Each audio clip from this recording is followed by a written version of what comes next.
अपने national park ले लिए थे, 3 सेंचुरीज ले लिए थे, 26 प्लस एक डिक्लेयर और हो गई है। आखेट निषेध क्षेत्र ले लिए थे, कितने? 33। बायोलॉजिकल टाइगर रिजर्व ले लिए थे, बायोलॉजिकल पार्क भी ले लिए थे,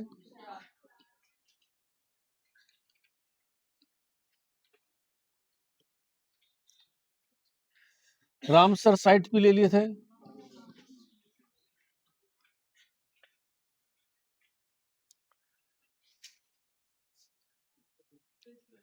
कृष्ण मृग पार्क ये नहीं लिए अभी तक, कितने हैं? 7।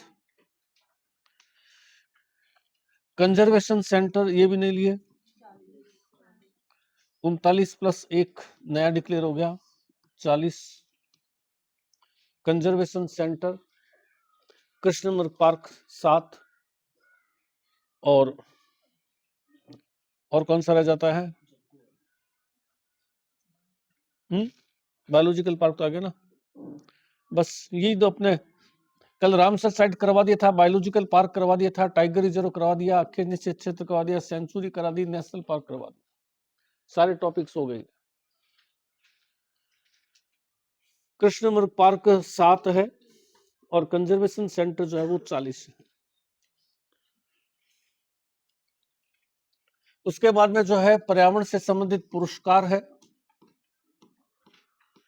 इसमें सबसे फेमस पुरस्कार कौन सा आता है? अमृता देवी,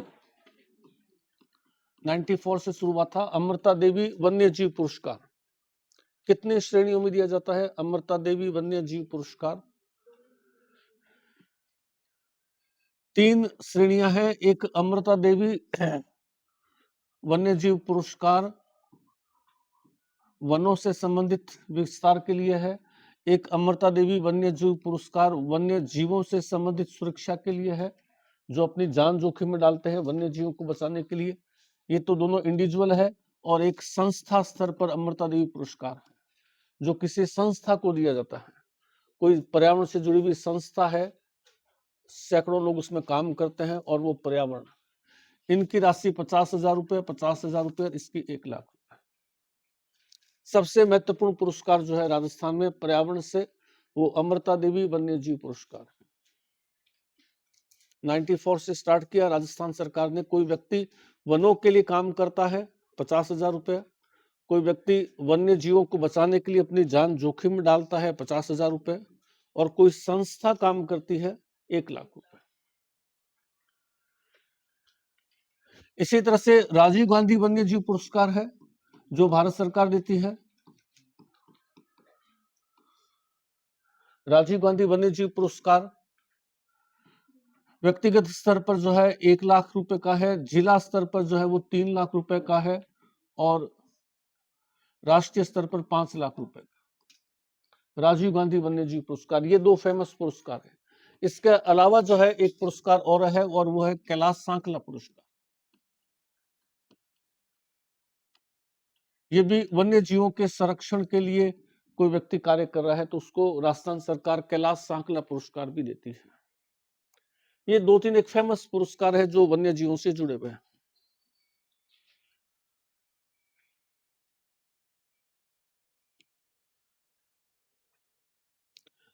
अब हमारे सामने आता है, ये तो 2 अपने को लेनी है। आगे अपन देखें तो इसमें एक तो आती है, एक तो हमारे सामने आता है वनों से जुड़े हुए, वनों से जुड़ी हुई शब्दावली, और एक वन रिपोर्ट, एक one report. One report last कब आई है भाई? 2023। वन गणना हर कब होती है? 2 साल के अंदर, 5 साल नहीं 2 साल। पशु गणना 5 साल है, कृषि गणना 5 साल है, लेकिन वनों की गणना हर 2 साल में की जाती है। 2023 के आगे 2025 के अप्रैल जून जुलाई के आसपास। अब 2025 में आएगी 2026 के जून जुलाई के आसपास आएगी। तो अभी तक अपने को 6 महीने 2023 की गणना, जो 2023 से 2025 2023 की गणना हमारे पास में है। अगली 2025 में शुरू हुई थी, जो 2026 में पब्लिश होगी। तो अपने पास में अभी 2023 की गणना। वन रिपोर्ट भी दो तरह की आती है। इंडियन फॉरेस्ट रिकॉर्ड इंस्टीट्यूट, जो कि देहरादून के अंदर है, ये अपनी गणना प्रकाशित करती है। और राज्य सरकार का प्रशासनिक प्रतिवेदन विभाग, प्रशासनिक प्रतिवेदन विभाग, ये अपनी प्रकाशित करता है। इन दोनों की गणना में थोड़ा बहुत अंतर भी होता है। दोनों की गणना में ज्यादातर अपने को प्रशासनिक प्रतिवेदन विभाग की पूछ लेते हैं, कई बार भारतीय वन संस्था की पूछ लेते हैं। दोनों को अपन शॉर्ट में लेंगे। कहाँ सर्वाधिक वन है, कहाँ न्यूनतम वन है, वनों का प्रतिशत किस जिले में सर्वाधिक है, वनों का न्यूनतम प्रतिशत किस जिले में है, राजस्थान में भारत के कितने प्रतिशत वन है, राजस्थान में सघन वन कितने प्रतिशत है, बिखरे हुए वन कितने प्रतिशत है, ये सभी जो है वन रिपोर्ट में आ जाते हैं।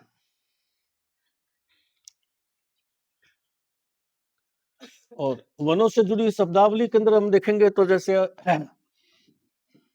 एक कॉमन वर्ड आता है हॉटस्पॉट ऑफ बायोडायवर्सिटी। तो बता सकता है क्या होता है? सबसे कॉमन वर्ड है अभी हॉटस्पॉट ऑफ बायोडायवर्सिटी। 6 क्लास से लेकर के 12th क्लास तक की सभी साइंस की किताबों में मिलेगा। हॉटस्पॉट किसको कहते हैं? है? क्या चीज? जैव विविधता सबसे ज्यादा। हॉटस्पॉट ऑफ बायोडायवर्सिटी वह क्षेत्र जहां जैव विविधता सबसे ज्यादा मिलती है, बायोडायवर्सिटी सबसे ज्यादा मिलती हो, वो क्षेत्र जो है हॉटस्पॉट ऑफ बायोडायवर्सिटी कहलाते हैं। भारत में कितने हॉटस्पॉट ऑफ बायोडायवर्सिटी है? हॉटस्पॉट ऑफ बायोडायवर्सिटी कितने हैं भारत में? 4 है। ये जैसे अपन इंडिया का नक्शा देखें,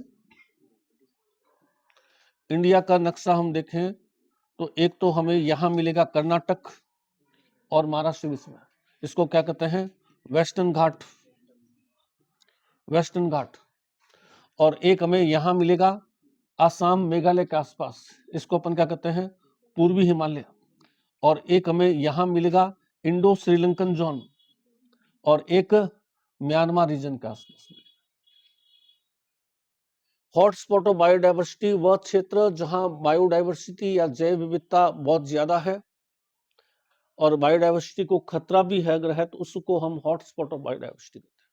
4 बायोडायवर्सिटी के हॉटस्पॉट है इंडिया के अंदर। बायोडायवर्सिटी का तो मतलब सभी लोग जानते हैं, अलग अलग तरह की प्रजातियां मिलना। जैसे यहाँ हम जाएंगे तो हमें बहुत सारी प्रजातियों के पेड़ पौधे मिलेंगे, बहुत सारी प्रजातियों के जीव जंतु मिलेंगे। यहाँ हम जाएंगे बहुत सारी प्रजातियों के जीव जंतु मिलेंगे। एक वर्ड आता है रेड डाटा बुक, बहुत कॉमन वर्ड है। रेड डाटा बुक क्या होता है? एग्जैक्ट वर्ड बताइए, इसमें कंफ्यूजन बहुत रहता है। विलुप्त हो नहीं भाई, है? विलुप्त होने के कगार पर पहुंचे वे पेड़ पौधे, वे जीव जंतु जो विलुप्त होने के नजदीक पहुंच गए हैं, विलुप्त होने के कगार पर पहुंच गए हैं, जिसका अंग्रेजी वर्ड आता है एंडेंजर स्पीसीज। अगर हिंदी में दिक्कत आ रही हो तो ये वर्ड ध्यान रखिए, एंडेंजर स्पीसीज।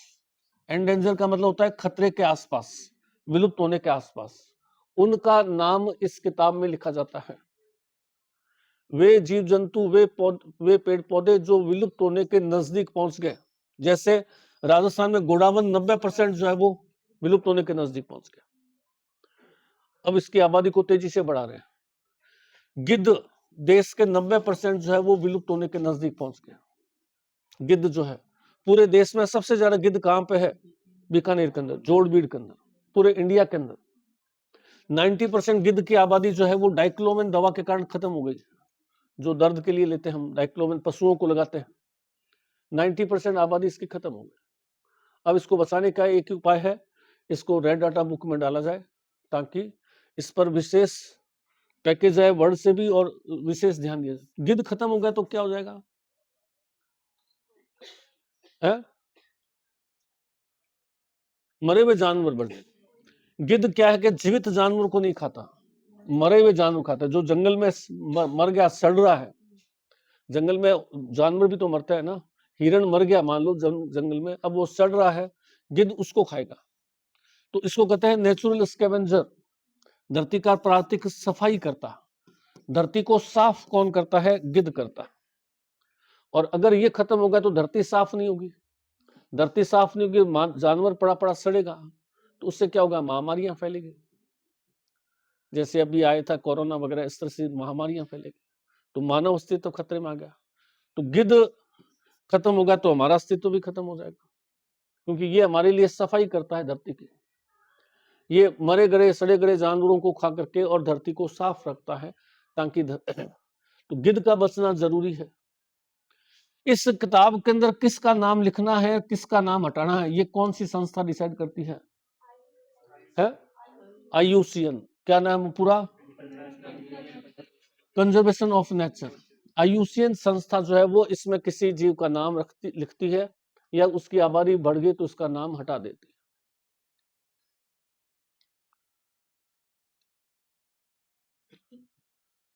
बायो मैग्निफिकेशन किसको कहते हैं?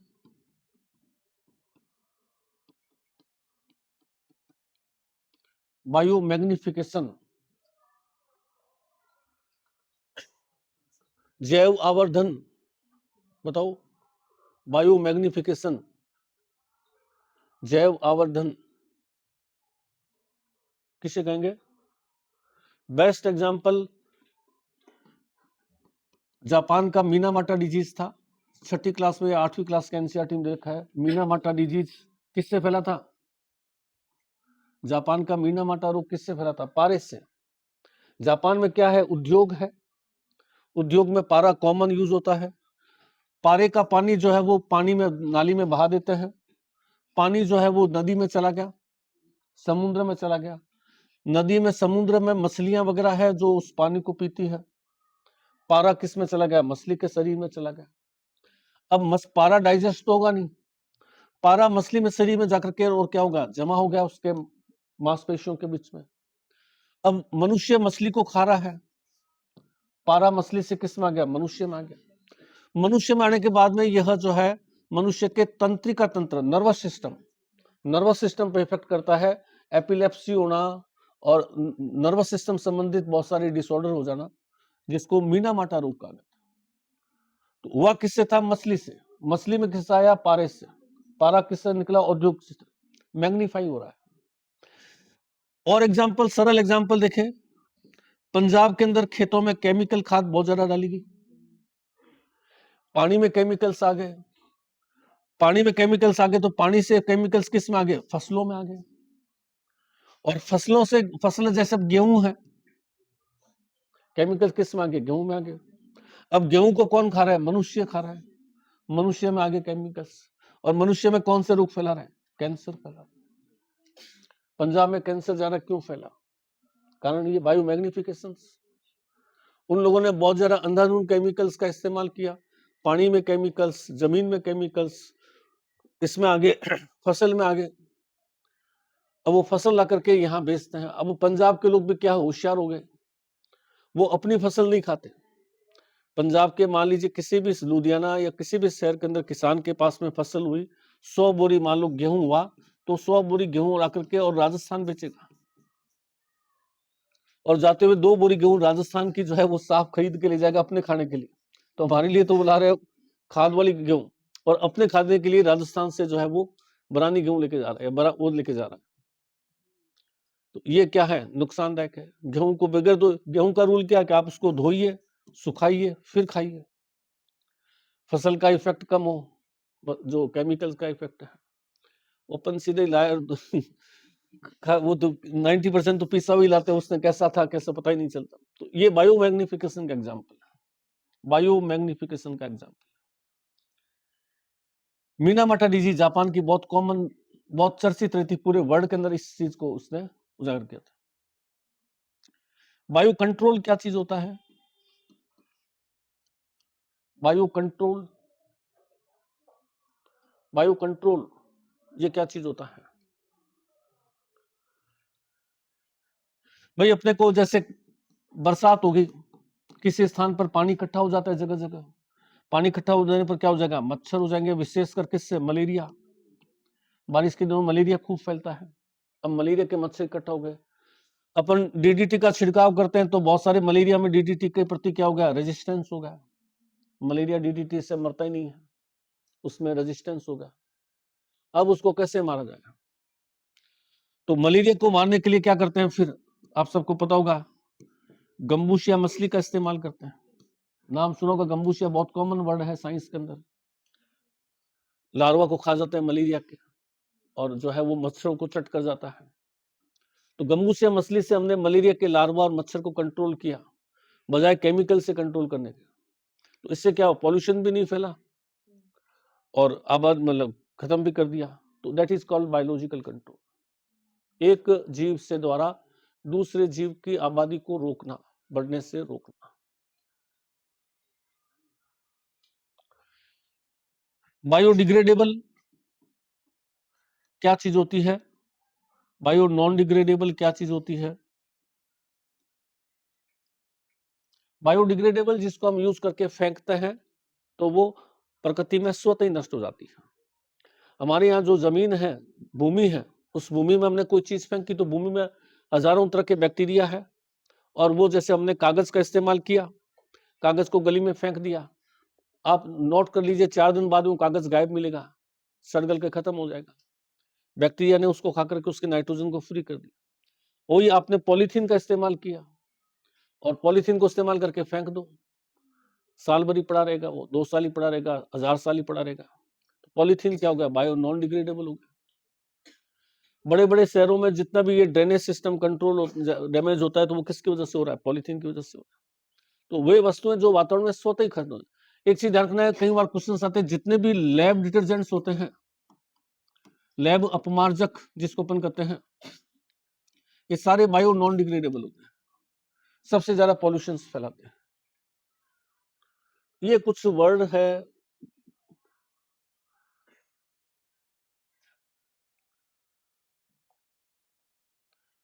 उसके बाद में जो है हमारे पास में जो है कुछ मुख्य बिंदु आ जाएंगे, तो इस टॉपिक को अपन खत्म ही कर देते हैं आज।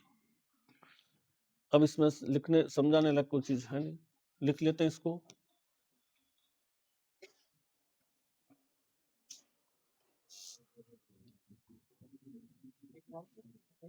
हाँ लिखोगे। तो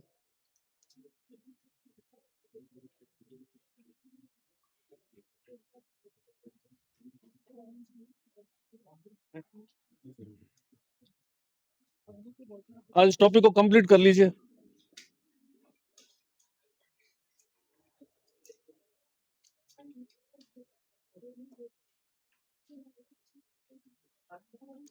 पहला लिखिए,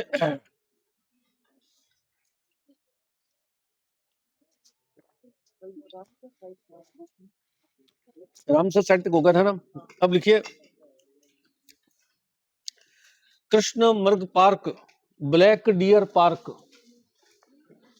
black deer park, Krishna Mrig park, black deer park, Krishna Mrig park. संख्या में कितने हैं, 7 7।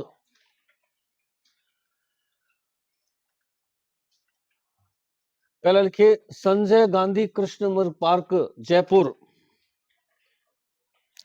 Sanjay Gandhi Krishna Mrig park Jaipur,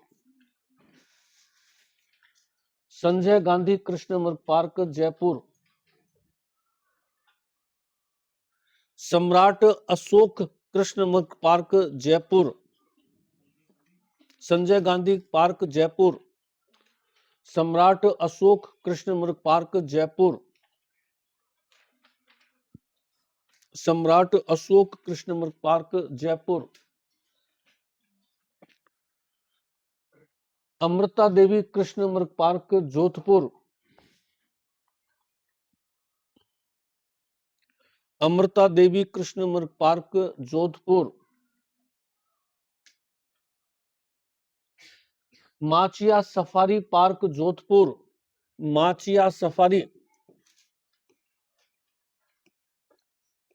Machia safari park Jodhpur,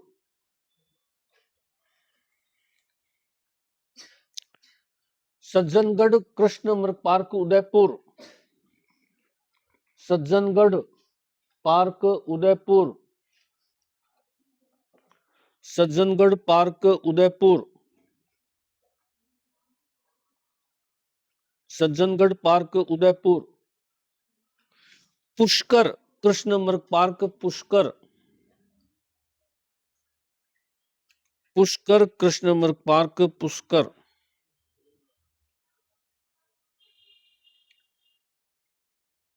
दुर्ग कृष्ण मृग पार्क चित्तौड़, दुर्ग कृष्ण मृग पार्क चित्तौड़, दुर्ग कृष्ण मृग पार्क चित्तौड़। आगे आ जाइए। Conservation centre, conservation centre, next conservation centre,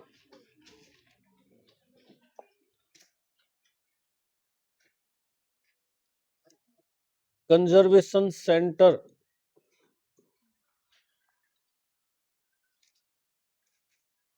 39+1 40, conservation centre 39+1 40। सबसे पहले नया जो बना है एक, वो कौन सा है? खेजड़ली, खेजड़ली कंजर्वेशन सेंटर जोधपुर, जोधपुर में ना फलोदी में चला गई, जोधपुर हिरण, खेजड़ली कंजर्वेशन सेंटर जोधपुर हिरण, हिरण के लिए। आज के न्यूज़पेपर में एक बहुत बड़ी खबर है कि आरपीएससी और अधीनस्थ बोर्ड ने अपने पैटर्न चेंज कर लिए हैं। 2-3 साल से पता पड़ा होगा आप में से कईयों ने, 2-3 साल से जो पैटर्न आ रहा था बिल्कुल सिंपल, ये कहाँ है एबीसीडी में चूज कर ले, अब उन्होंने यूपीएससी पैटर्न को अपना लिया। एक तो तथ्य और उसके परिणाम वो है, दूसरा क्वेश्चंस लिख दिया, उसके बाद में 3-4 ऑप्शंस लिख दिए, फिर बाद में ऑप्शन ए सही है, बी ऑप्शन 2 सही है। एक क्वेश्चंस को करने में आपको 3-4 क्वेश्चंस के बराबर का जोर आएगा। अभी जो पिछले 2-4 एग्जाम्स हो रहे हैं उसमें स्टूडेंट्स जो है वो पेपर कंप्लीट नहीं कर पा रहे हैं, उनकी प्रॉब्लम्स हैं। क्या कारण क्या है कि वो टाइमिंग बहुत ज्यादा लग जाता है, एक क्वेश्चन को करने में 4 क्वेश्चंस के बराबर का जोर आता है। तो थोड़ा सा क्या कि मैटर को जब तक डेप्थली नहीं पढ़ेंगे तब तक वो क्या क्या अंडरस्टैंड नहीं कर पाएंगे। पहले तो सिंपल आ गया कि साहब ताल छापर भैरण कहाँ है, चूर। अब वो पूछा ताल छापर भैरण काले हिरणों के लिए चर्चित है, यहाँ पर घास का नाम उल्टा दे देगा, यहाँ पर वो नहीं वो घास पाई जाती है। अब कौन से सही है कौन से गलत है उनको छांटो, फिर एबीसीडी में से चूज करो किसका सही बैठे। थोड़ा सा क्या कि एक क्वेश्चन के अंदर वो तो मैटर को थोड़ा चिंतन करो बैठ करके, जो मैटर होता है ना उसको बैठ के चिंतन करो, कभी हमने पढ़ा उसमें हमने क्या चीज पढ़ी, याद वही रहेगा जो कि आपके दिमाग, कॉपी बंद करने के बाद में जो दिमाग में है ना वही चीज है।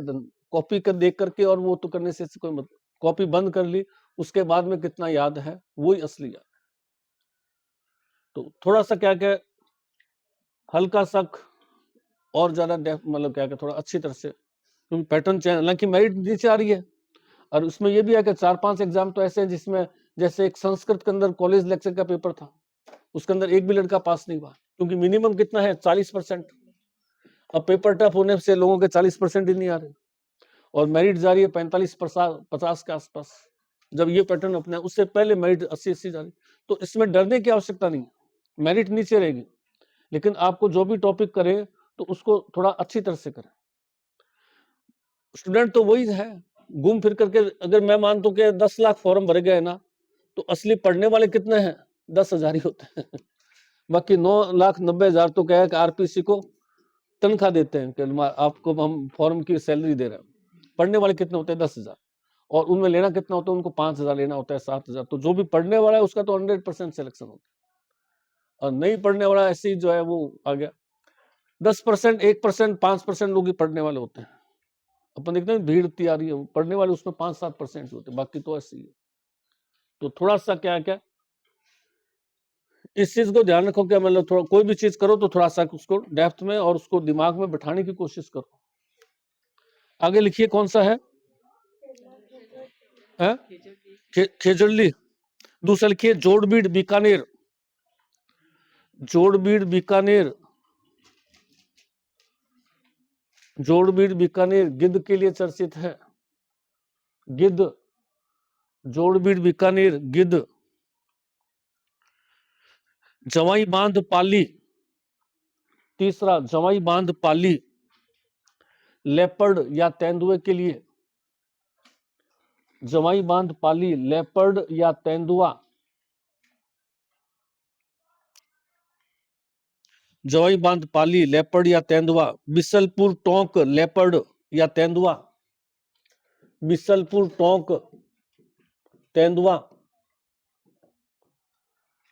बिसलपुर टोंक तेंदुआ। शाकंभरी आखेट निषेध क्षेत्र कंजर्वेशन सेंटर शाकंभरी, सीकर और झुंझुनू, शाकंभरी, सीकर और झुंझुनू, शाकंभरी, सीकर और झुंझुनू। सामने लिखिए सबसे बड़ा कंजर्वेशन सेंटर है, सबसे बड़ा कंजर्वेशन सेंटर है। कोई एक पशु नहीं है, विविध तरह का है ये, सबसे बड़ा कंजर्वेशन सेंटर है। उम्मेद विहार कोटा, उम्मेद विहार कोटा, उम्मेद विहार कोटा पक्षियों के लिए चर्चित है, उम्मेद विहार कोटा पक्षी। ये रणखार बहुत पूछा जाता है, कहाँ ये रणखार किसके लिए फेमस है? जंगली गधों के लिए। रणखार जालोर जंगली गधे, रणखार जालोर जंगली गधे। खींचन कहाँ है, किसके लिए? कुर्जा पक्षी, खींचन फलोदी कुर्जा पक्षी, खींचन फलोदी कुर्जा पक्षी। शोषण 1, शोषण 2, शोषण 3 12 तीनों, शोषण 1 2 3 12, शोषण 1, शोषण 2, शोषण 3 12 किसके लिए फेमस है? Godown, godown, godown.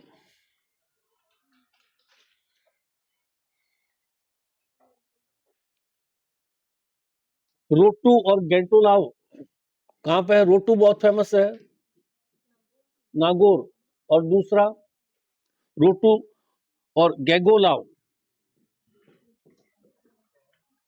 रोटू गैगोलाव दोनों नागौर,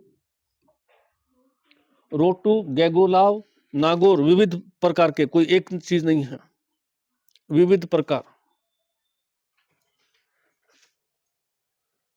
मनसा माता कहां पे है? मनसा माता झुंझुनू भालू,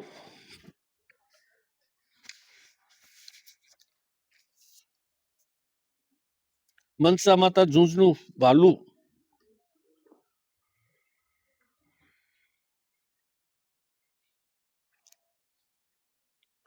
अरवर, अरवर कंजर्वेशन सेंटर अजमेर खडमोर पक्षी, अरवर कंजर्वेशन सेंटर खडमोर, ख है खडमोर पक्षी। अरवर कंजर्वेशन सेंटर अरवर खडमोर पक्षी अजमेर, अजमेर। बीड मुहाना जयपुर सबसे छोटा, बीड मुहाना जयपुर सबसे छोटा कंजर्वेशन सेंटर है।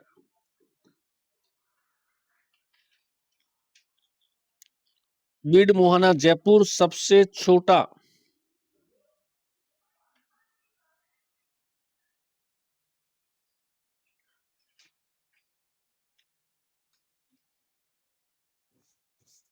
काम काम के बस यही है, बाकी तो आगे लिख लीजिए। शाहबाद के जंगल 12, Shahabad conservation centre 12, conservation centre 12, इतने बहुत इसमें से हो जाएगा। आगे चलिए, शाहबाद 12 विविध तरह के, जो जिसमें कोई नाम नहीं उसमें फिर विविध तरह के आ जाते हैं। आगे आ जाइए, कंजर्वेशन सेक्टर 1 में वन गणना,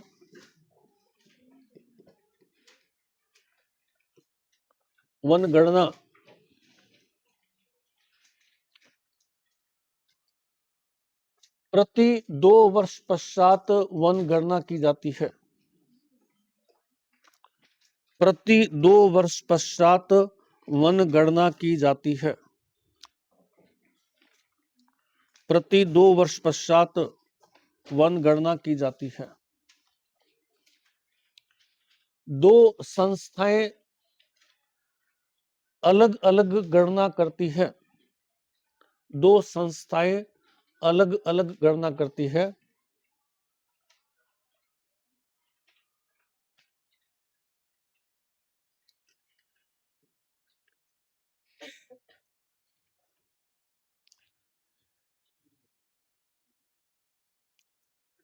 इंडियन स्टेट, इसी में लिखना है, Indian state forest research bracket में Dehradun, Indian state forest research Dehradun, Indian state forest research Dehradun उपग्रहों द्वारा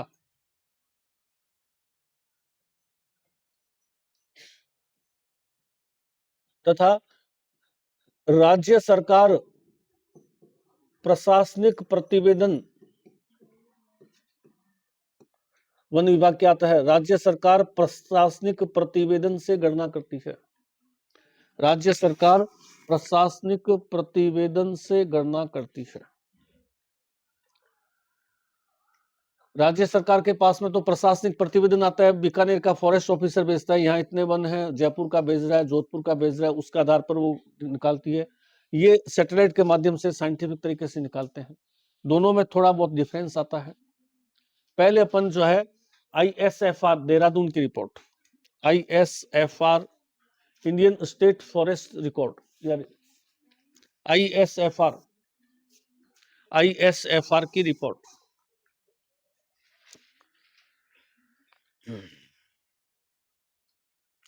इसमें लिखिए 18वीं वनगणना जून 2023 में प्रकाशित की गई।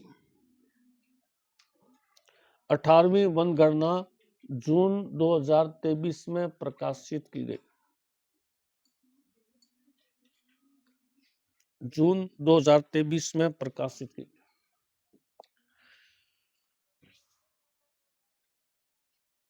वो प्रशासनिक प्रतिवेदन वो राज्य सरकार की आई, ये केंद्र सरकार की है। मतलब 2 तरह से गणना हो रही है। वो जो मैंने पिछली क्लास में लिखाई वो सिर्फ राज्य सरकार की लिखाई थी, वन की केंद्र की लिखाई नहीं थी, केवल राज्य सरकार की लिखी थी। इस बार मैं चाहता हूँ कि राज्य केंद्र दोनों लिख लीजिए, 2 मिनट लगेंगे। ज्यादातर तो कॉमन चीजें ही हैं, बस मैं 4-5 लाइनें जो एक्स्ट्रा है वही लिखा। ये केंद्र सरकार की रिपोर्ट है, वो जो पिछली साल क्लास में लिखाई थी वो राज्य सरकार की रिपोर्ट। तो इसमें लिखिए वन क्षेत्रफल 27,379 स्क्वायर किलोमीटर, 27,379 स्क्वायर किलोमीटर, यानी 27,379 वन क्षेत्रफल है राजस्थान का। प्रतिशत 8.01। राजस्थान की कितना प्रतिशत भूमि पर वन है? 8.0। और वो कितना बताती है? 9.6। वो स्टेट की है रिपोर्ट, ये सेंट्रल गवर्नमेंट की 8.01। इसमें 4.84 4.84 तो वन है और 3.17 पेड़ है। 4.84 वन है और 3.17 पेड़ है।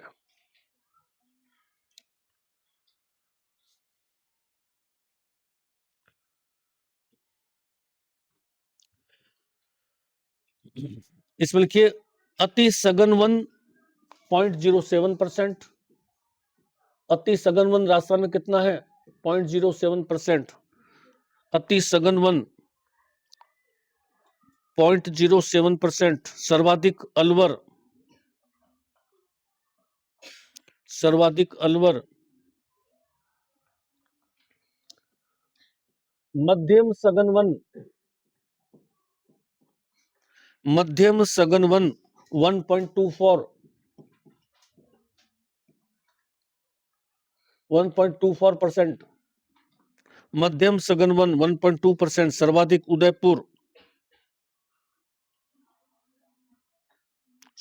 उदयपुर। खुले वन 3.58%। खुले वन 3.58%।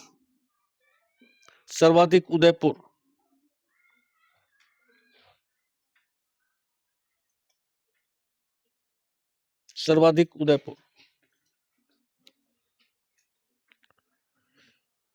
अगला पॉइंट, सर्वाधिक वन वाले 3 जिले। सर्वाधिक वनों के 3 जिले। सबसे ज्यादा वन कौन से जिले मिलेंगे? उदयपुर। नंबर सेकंड अलवर और नंबर थर्ड प्रतापगढ़। सर्वाधिक वनों के 3 जिले उदयपुर, अलवर, प्रतापगढ़। सबसे ज्यादा वन कहां मिलेंगे? Udaipur. Number second Alwar, number third Pratapgarh. सर्वाधिक वनों का प्रतिशत उदयपुर कितना प्रतिशत है? 23.6। सर्वाधिक प्रतिशत उदयपुर 23.6। प्रतापगढ़ 22.48। सिरोही 17.5। उदयपुर 23.6, प्रतापगढ़ 22.48, सिरोही 17.3 17.5। सिरोही 17.5। सिरोही 17.5। अब आ जाइए न्यूनतम वन क्षेत्रफल। न्यूनतम वन कहां पे है? चूरू, हनुमानगढ़, जोधपुर। न्यूनतम वन चूरू, हनुमानगढ़, जोधपुर।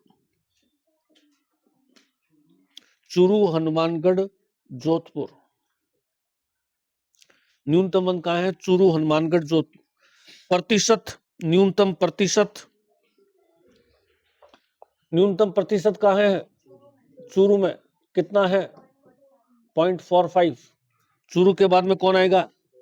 जोधपुर। कितना है? 0.49। उसके बाद में बीकानेर 0.86। बीकानेर 0.86। चूरू, जोधपुर, बीकानेर पॉइंटों में चेंज है ना? बिल्कुल है। भारत सरकार की रिपोर्ट में जैसे सर्वाधिक अपन ने कहा है सब चूरू, न्यूनतम चूरू। राज्य सरकार में जोधपुर आ जाएगा। फिर यहाँ जिले चेंज हो जाएंगे। इक्का दुक्का ही चेंजिंग है, बहुत ज्यादा चेंजिंग नहीं है, माइनर चेंजिंग 2-4 इकाई।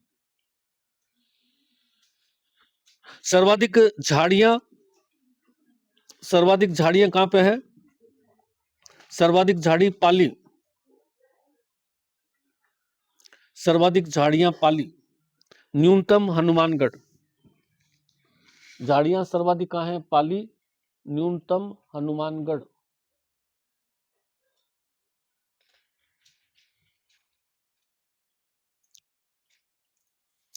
अब लिख लीजिए राज्य सरकार का प्रतिवेदन, राज्य प्रशासनिक प्रतिवेदन, राज्य प्रशासनिक प्रतिवेदन। राज्य सरकार ने क्या कहा वनों के बारे में? ये तो वनों के डाटा है सैटेलाइट वाले, सरकार कागजों में क्या बता रही है? राज्य सरकार का प्रतिवेदन 31 मार्च 2024 को जारी किया गया। 31 मार्च 2024 को जारी किया गया। राज्य सरकार का प्रतिवेदन 31 मार्च 2024 को जारी किया गया।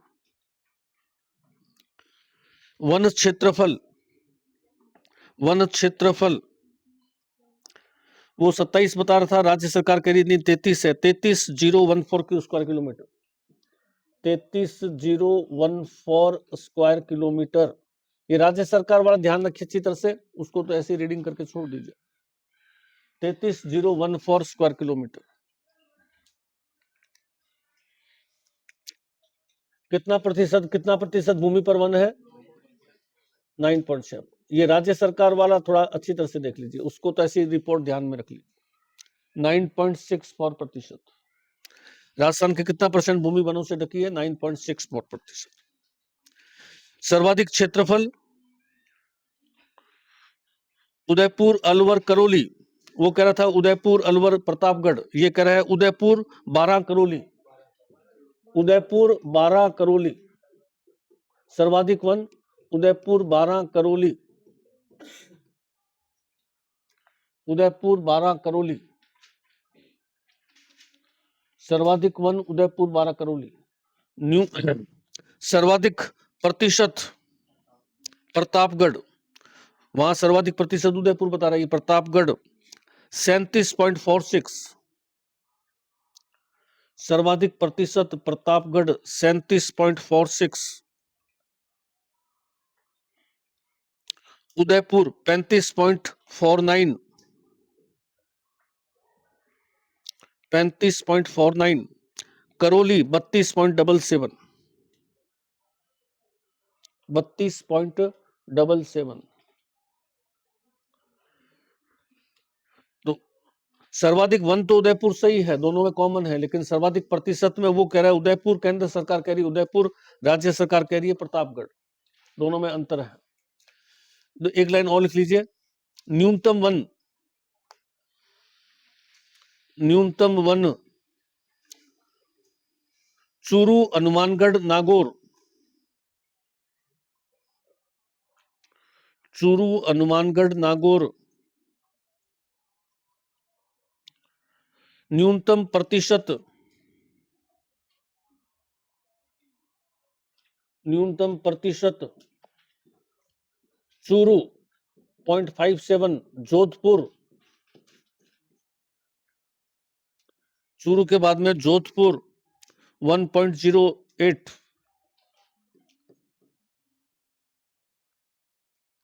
1.08। नागौर 1.36। नागौर 1.36।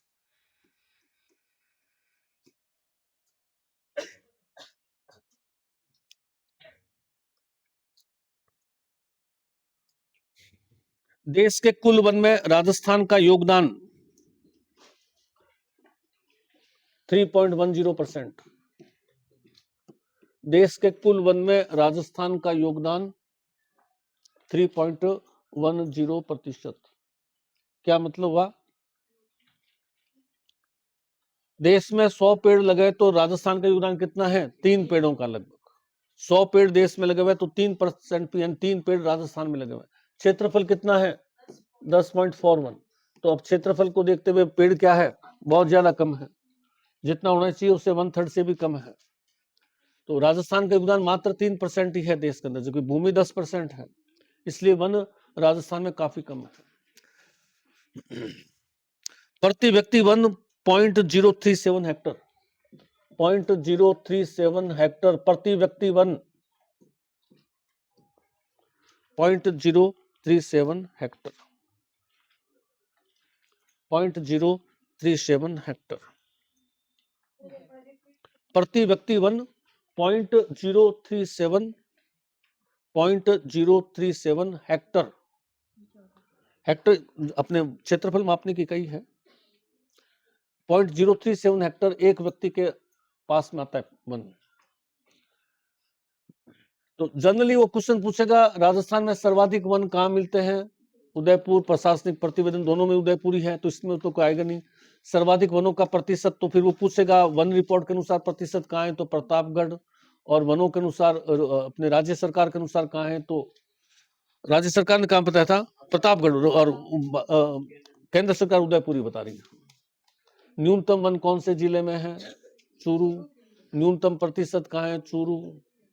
राजस्थान में कितना % भूमि वनों से ढकी है, 9.64%। राजस्थान में प्रति व्यक्ति वन कितने हैं, 0.037 हेक्टर। देश की वन संपदा में राजस्थान का योगदान कितना प्रतिशत है, 3.1।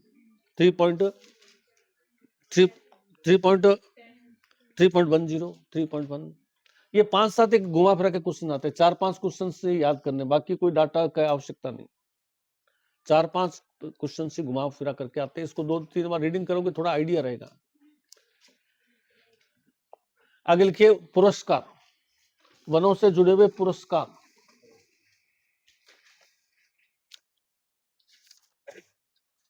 पुरस्कार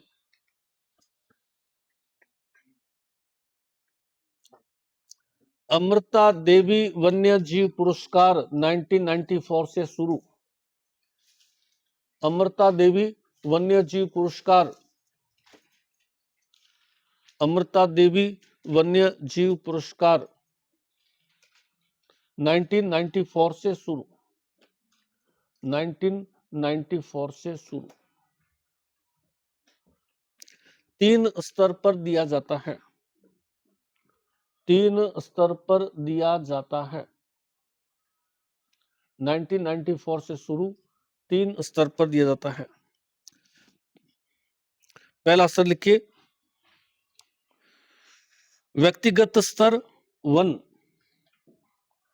व्यक्तिगत स्तर वन विस्तार के लिए, वन के लिए व्यक्तिगत स्तर 1, राशि 50,000 रुपए, राशि 50,000 रुपए। और 2024 में किसको मिला ये, 2024-25 मुरारी दान और अजीत सिंह पुरस्कार, मुरारी दान और अजीत सिंह, मुरारी दान अजीत सिंह, व्यक्तिगत स्तर 1 के लिए 50,000 रुपए। व्यक्तिगत स्तर वन्य जीव 50,000 रुपए, व्यक्तिगत स्तर वन्य जीव। सेकंड पॉइंट, व्यक्तिगत स्तर वन्य जीव 50,000 रुपए। वो तो वनों के प्रसव के लिए था, ये वन्य जीवों के बचाव के लिए।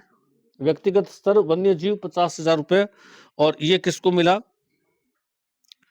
गौरीशंकर और गोविंद भारद्वाज, गौरीशंकर और गोविंद भारद्वाज, गौरीशंकर और गोविंद भारद्वाज, गोविंद भारद्वाज, गौरीशंकर और गोविंद भारद्वाज। व्यक्तिगत स्तर एक तो वनों के विस्तार के लिए है, एक व्यक्तिगत स्तर वन्य जीव के बचाव के लिए, दोनों में 50,000 रुपए। तीसरा आता है संस्था स्तर, संस्था स्तर 1 लाख रुपए किसी संस्था को देते हैं, संस्था स्तर 1 लाख रुपए, संस्था स्तर पर 1 लाख रुपए।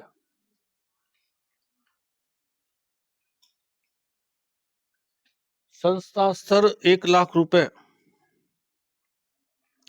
उपकार सेवा संस्था अलवर, उपकार सेवा संस्था अलवर, संस्था स्तर 1 लाख रुपए, उपकार सेवा संस्था अलवर, उपकार सेवा संस्था अलवर।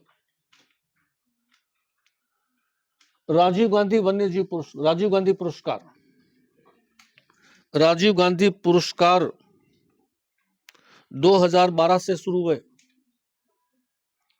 राजीव गांधी पुरस्कार 2012 से शुरू हुए।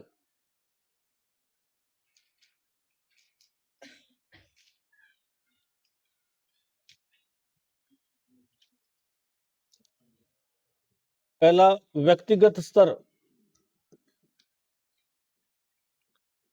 व्यक्तिगत स्तर 2 लाख रुपए, व्यक्तिगत स्तर 2 लाख रुपए।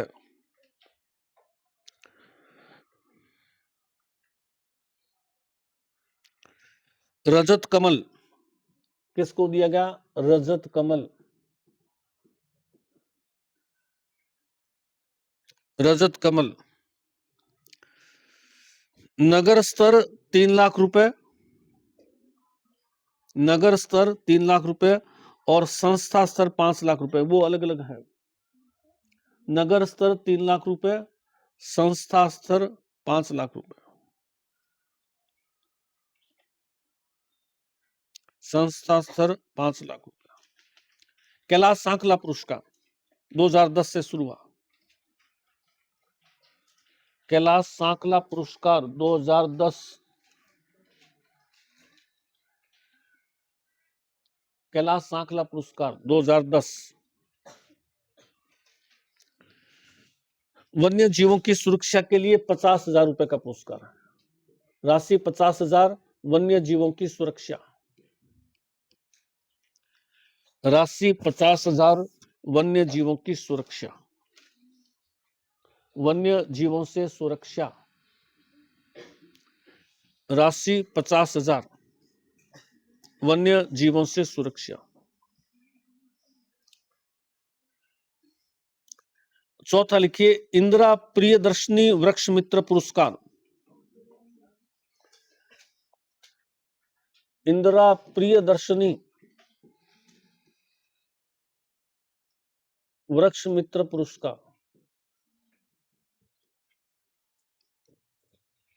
इंदिरा प्रियदर्शनी वृक्ष मित्र पुरस्कार 1986 भारत सरकार द्वारा 86 से शुरू हुआ, 1986 से शुरू हुआ। भारत सरकार का है 2.5 लाख रुपए, भारत सरकार का है 2.5 लाख रुपए। बंजर भूमि विकास के लिए दिया जाता है, बंजर भूमि विकास हेतु दिया जाता है। इसी में लिखना है किसको देता है बंजर भूमि वन विकास, इसी में लिखना है बंजर भूमि वन विकास के लिए। को बता सकता है अभी 26 जनवरी को भारत सरकार जो है पद्म पुरस्कारों की घोषणा करती है। तो इस बार राजस्थान के कितने लोगों को पद्म पुरस्कार मिला है? एक तो अलगोजा वादक है, क्या नाम है? मेवाती, वो तो जो बपंग वादक है। एक अलगोजा वादक को दिया है, एक बपंग वादक को दिया है और एक कोई गायक है सामाजिक कार्यों के लिए दिया जाता है। अलगोजा वादक कौन है?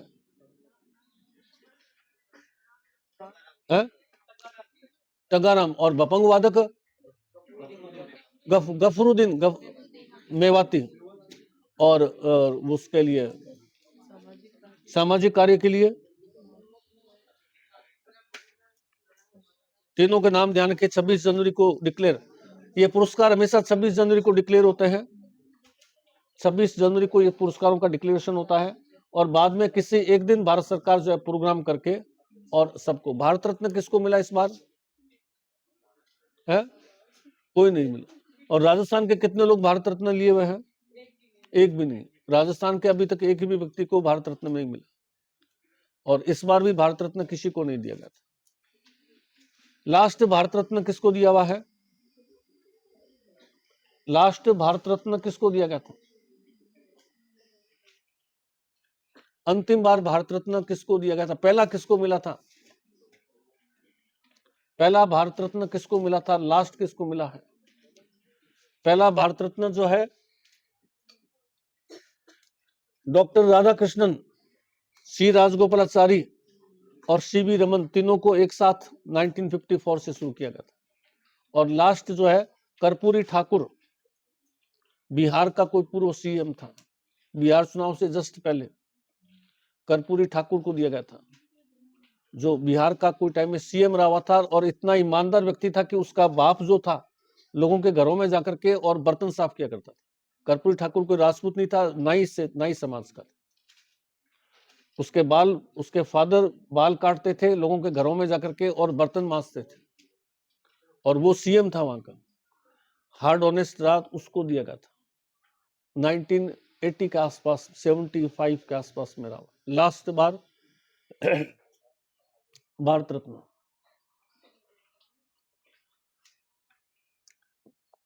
तो ये पुरस्कार जो भारत रत्न है, पद्मश्री, पद्म भूषण, ये पुरस्कार जो है इनको। और गणतंत्र दिवस का समापन कब हुआ? गणतंत्र दिवस 26 जनवरी है, समापन कब होता है इसका? 28 जनवरी को। कैसे? गणतंत्र दिवस आधे घंटे का, घंटे भर का नहीं होता है। जैसे स्वतंत्रता दिवस होता है, प्रधानमंत्री आता है, लाल किले पर भाषण देता है और चला जाता है, कार्यक्रम खत्म, 2-3 घंटे में, 9-10 बजे खत्म। ये 26 को शुरू हुआ, 27 को भी चल रहा था, कल 28 को भी चल रहा था, आज 29 है ना। कल शाम को 5 बजे टीवी पर आ रहा था बीट रिट्रीट प्रोग्राम। गणतंत्र दिवस पर हम क्या करते हैं, हमारे जो आयुध हथियार वगैरह है उन सबको हम लेकर के आते हैं, राजपथ पर झांकी निकलती है, और इस झांकी में इस बार राजस्थान की झांकी नंबर 1 के आसपास चल रही है।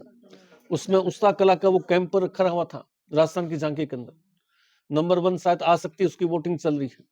28 को एक प्रोग्राम होता है जिसका नाम होता है beat retreat programme. Beat retreat programme द्वारा जिस तरह से अपने मिसाइलें, अग्नि मिसाइल, ब्रह्मोस मिसाइल और जो लाए थे, ये वापस रिट्रीट करते हैं, वापस बैरक में जाते हैं। उस समय तो बैरक से निकाले गए थे मिसाइलें वगैरह, अब ये वापस बैरक में जाती है। तो एक प्रोग्राम होता है जिसका नाम होता है बीट रिट्रीट प्रोग्राम। उस प्रोग्राम से जो है इसका समापन होता है। तो गणतंत्र दिवस 3 दिन चलता है, 26 को भी चलता है, 27 को भी चलता है, 28 को भी चलता है। 28 की शाम को 5 बजे बीट रिट्रीट प्रोग्राम द्वारा इसका समापन होता है। और इसी गणतंत्र दिवस पर हम जो है वो पुरस्कारों का घोषणा करते हैं, विदेशी मेहमानों को भी आमंत्रित करते हैं। इस बार कौन आया हुआ था? विदेशी मेहमान कौन आया हुआ था? ब्राजील का वो था ना, नहीं, विदेशी मेहमान को जो बुलाते हैं ना, जो कि 15 अगस्त में ये सब चीजें नहीं होती, 15 अगस्त में ये सब चीजें नहीं होंगी।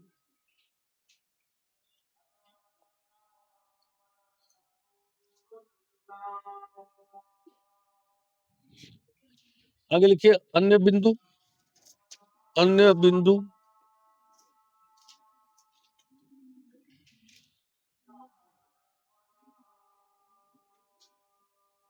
दिवस लिख लीजिए, डेज।